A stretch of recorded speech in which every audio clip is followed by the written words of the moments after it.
All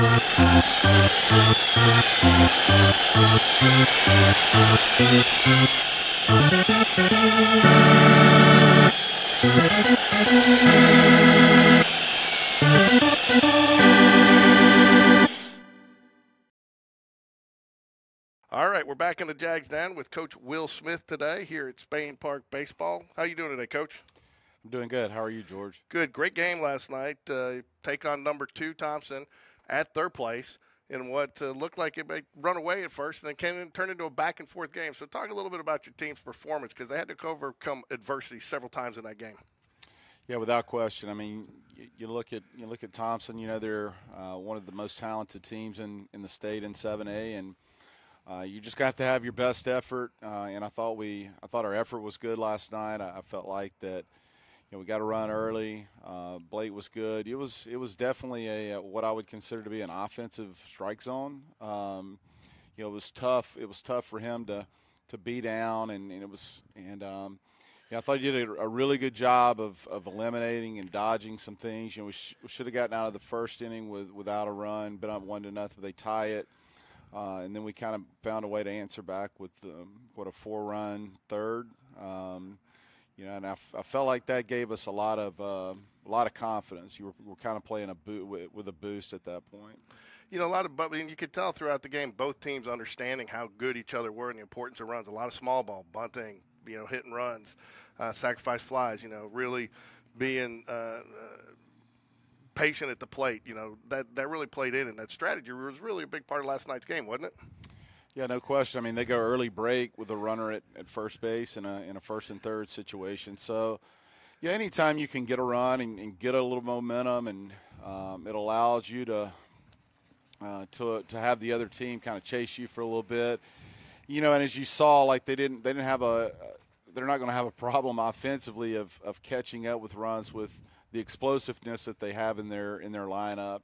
You know, they got guys in the top of the order that can hit for power and really run, and there's power throughout the order. And I felt like we did a good job, other than the three-run home run, of minimizing it. You know, had the big inning, had the 4-run inning. They come back with a 5-run inning there in the bottom of the fourth. We score a run or two in the fifth. So I thought that was a big run, you know, to answer back after they had taken the lead 6-5. But you know, it was a really good baseball game. It seemed like it was a long ball game. It was, but I thought it was a good high school baseball game from, you know, just a competitive standpoint. I felt like that both teams really competed last night. You know, this is a stat that I pulled from last night's game that was extremely impressive to me, that you had 9 players with 6+ pitch at bats, and of the 9, 6 of them they got 3+ pitches after 2 strikes. I mean, that's got to be a pitcher's worst nightmare, to see guys that are seeing that many pitches, and then it really kind of helps you as a team to get deeper into their pitching staff. Yeah, without question. I mean, it's really been a point of emphasis. I kind of challenged the guys the other day after the Northridge games last Saturday, where I felt like we kind of played a little blah, but the importance of all 9 guys or 10 guys having quality at bats. It's not about a hit. We define 9 ways that you could have a quality at bat. You know, our goal is 15 offensively, and you know, the night before against John Carroll, or 2 nights before, we hit 15 on the dot. I haven't had the chance or opportunity to count last night's, but I'm sure it's well over 15. And you know, a 6+ pitch at bat is one of those things. And how many pitches can you see with 2 strikes? And you know, I felt like that we affected their guy, which is one of their top 2 arms, and he's very much a strike thrower. But I felt like we did some things, you know, on the base pass, you know, and just not giving in. Hey, I may make an out, but I'm gonna make him earn it. And you know, I thought that there was a very conscientious effort by all the guys in our order. And it started with Aiden. Like, Aiden leads the game off of the walk, and, you know, we still into second. And it starts with that. And you can go throughout the order. I thought that everybody, for the most part, had at least one, some multiple, really quality at-bats last night. And if you look at the highlights for the youth players watching, if you look at that when Aiden scores on that wild pitch coming home, textbook slide like you teach them to do, sliding away from the bag, hand out, away from the tag. And that was a little bit of the difference in that. And those, we talk about the little things. There were a lot of little things last night that if you don't do those, you're probably losing by more than just a couple of runs. Yeah, no question. I mean, we yes, I felt like that we won the freebie war. We won. We made them really, if they were going to get us out, it was we competed throughout the at bat for the most part, and we made them work, and that's the thing, and we made the guy work to get them out. We had a plan.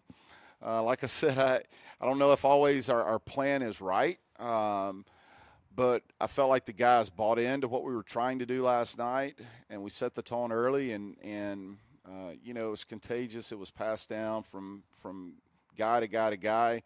And I really thought, in the second time around, I felt like there was some comfort level with our hitters, and they had made some adjustments after the first at bat. Yeah, you talk about the freebie war. One of the other things that impressed me last night is that Thompson was right about 54% strike percentage range on their pitchers through 150 pitches. But we drew 10 walks off of that. And that, to me, says discipline and being scrappy at the plate because, those aren't a lot of 4-pitch walks, but those guys were fighting and that's just real scrappy way. And for a pitcher, the strike zone seems to get smaller when you can't get that guy out, doesn't it? Yeah, without question. I mean, Coach Spencer told me after the first inning we'd swung the bat 3 times. Then we had a foul ball, a swing and miss. Somehow a ball was put in play and scored a run. And you don't see that very often. And some of it was we were being a little bit too selective there early, but yes, I mean, I was very thankful for the guys that, just because the count's 3-2 doesn't mean we're gonna get a fastball in that count, and they took some tough pitches, that allowed those innings to sustain and continue, and it rolled it over and to the big inning, and it got our heart of the order through 3 or 4 times. We've seen a lot more kid pitchers too, especially even John Carroll going with first pitch curveball. Guys being disciplined, laying off that. Guys sometimes go up there, they want to swing at a first pitch, and I think that's been a big difference in the approaches some of these hitters have had and bringing on some of their successes. They are disciplined and they're looking for their pitch. Yeah, I mean we definitely had to make sure they understood that walking is a good thing. There's 2 things, offensive stats, that I look at. I look at on base percentage and how many times they're scoring. And those, you can 1 for 4 doesn't tell me a lot. As far as an average, yes, it's 250, but when was that hit? When did that hit happen? So I think average at times can be very misleading. I think like I said, the biggest thing is how many times are we getting on base and how many times is that guy scoring. And, we were able to do it throughout the order last night, and it was good to see. Yeah, you had over 8 players each to the reach on a walk or a hit last night. And, I mean, you kind of talked about, you tell the kid players a walk is as good as a hit. You have 122 hits on the season.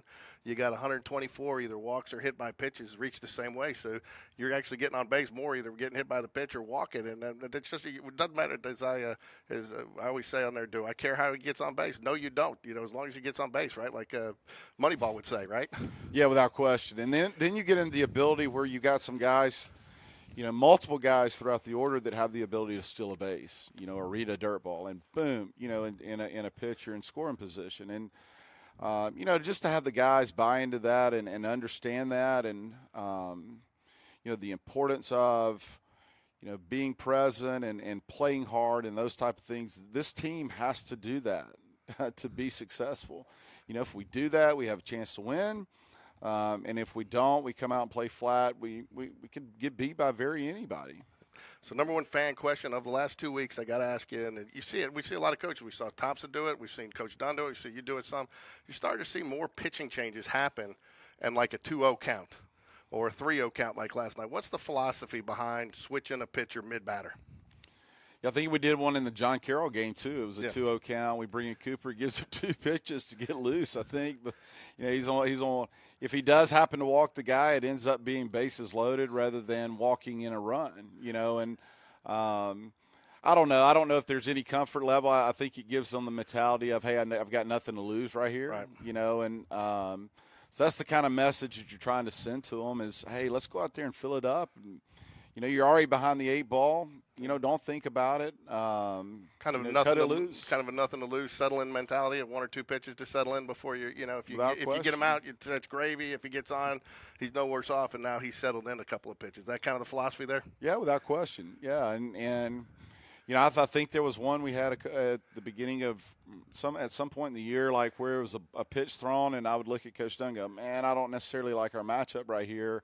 Let's possibly pitch around him and get to the next guy. So you got some things like that where we're trying to make decisions on the fly, and like I said, for the most part, most of those have worked out to this point, and I'm sure that some have not, but. You're just trying to play it, play the game and play the feel and those type of things. And, we got out of it in the John Carroll game. We happened to get out of it last night as well. Last thing before we talk about this weekend, but pitching, you got to feel good too. I mean, and we kind of talk about this every week, but top to bottom, you've got several guys, 8 to 10 guys this year that you can rely on. And if they're not on, go to somebody quickly. And that's got to be probably deeper than you've had in a couple of years on your pitching staff. Yeah, no doubt. As far as I'll go through the game at the beginning of the game, and I'll just list our options. Here are our options tonight. Knowing who's going to throw on Saturday, and with all those things taken into consideration, you have a list of 6, 7 guys every night. It's good to have. I thought it was great to see CJ back on the mound this past Tuesday. So to get him back has been. He's thrown 1 inning up until last Tuesday. So to have his presence back means a lot for the staff. And then, you talked about, having some depth there. And I was super duper proud of Jackson Bradley last night. I mean, we put him in a tough situation, and he went out there with a ton of confidence. We got the 1-run lead, which I think he ended up getting the win. But we get the 1-run lead in the 6th, and he does a heck of a job going right through their middle of their order when he comes in, and gets us out of the 6th, and then 3 up, which I guess was actually 4 up, or 4 up, 3 down in the 7th. But man, he pitched with a lot of composure, a lot of confidence. I saw him with a lot of confidence, and he's been very good for us up until this point. Yeah, on the road, tough game, 1 run, going up against kind of the middle of their lineup. We actually nicknamed him Big Time Bradley last night because he was big time last night. But, without question. And I'll tell you the last thing, and then one thing I was impressed about looking again at some of the stats is most of your pitchers have a similar number of innings, because your starters take a few days off, your relievers maybe get a little bit more. You're really getting a pretty balanced workload in for the entire pitching staff.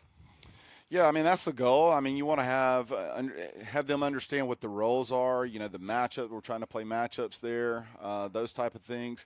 And it's a little bit unusual because you go from, probably the first 3 weeks of the season playing 5, sometimes 6 games a week, and now we're down to 3 or 4. So, a guy may have been used as a starter in a previous role, but now when we're limiting these things, you look at our schedule moving forward, with the exception of spring break, it's kind of 3 games a week. Maybe possibly at the most 4.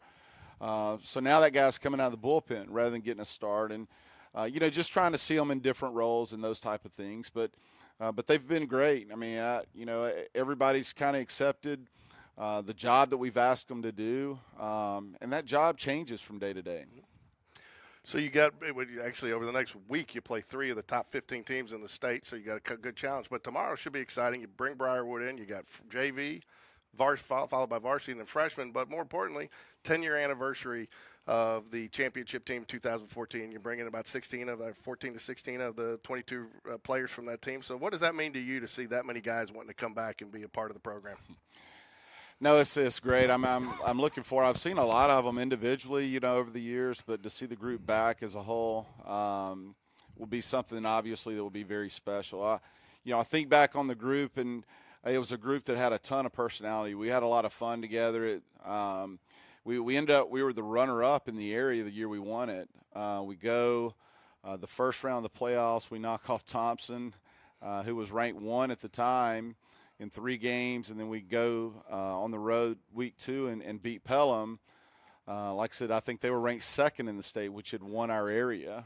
So round 1 we beat number 1, round 2 we beat number 2, and after that it felt like, man, it went Northview, which was out of Dothan. We played Baker in round 4, and then we played Sparkman in the final. But just be able to revisit those times, and I think back on it, and just the personalities that were in the group. There were a lot of obviously special bonds, and it was a heck of a lot of great memories on it. I've given them a hard time. There's many teams that we've coached that had a lot more talent than that group. I mean, they had 3 really good pitchers, but offensively, it was just a very, very average team, and they got hot at the right time. And when I say got hot at the right time, it seemed like every ball that we hit in the 5-6 hole went through. We hit a double down the right field line against Thompson in Game 3 that just clears the first baseman's glove as he's running back. It just seemed like everything kind of fell into our favor, and that's what people don't understand. To win a championship is so hard. In anything that you do, not only do you have to be good, but you have to catch breaks, and you have to, win matchups and those type of things. So to be able to go back and revisit some of those times and meet, spouses and those type of things. Some of them are bringing their families back, so it'll be a special day. So going into the next week, last question for you: what are you looking for the team to kind of carry into the spring break? You got a couple days left, but over these next 3 series, what are you looking for your team to kind of really show you? Yeah, I mean, a lot of what we did last night. If we can find a way to bottle that and sustain that, and like I said, just playing hard. If we'll be invested, if we'll stay engaged and we'll play hard. I told the group today, we'll live with the results. If we play hard and get after it and those type of things, we'll live with whatever happens. So we got, it's hard to believe we got 4 games left before spring break, tomorrow and then the 3 next week. And, then you're in that special time of spring break getting ready for area. All right. Anything you want to add about tomorrow or heading into next week? Just look forward to it. I think the rain's out of here. Hopefully we can get some sunshine here tomorrow. And students, if you're out there listening, come out, sit on the porch, and you can watch a good day of baseball tomorrow and start getting your tan for spring break, right? That's right. All right, thanks, Coach. Go Jags. Go Jags.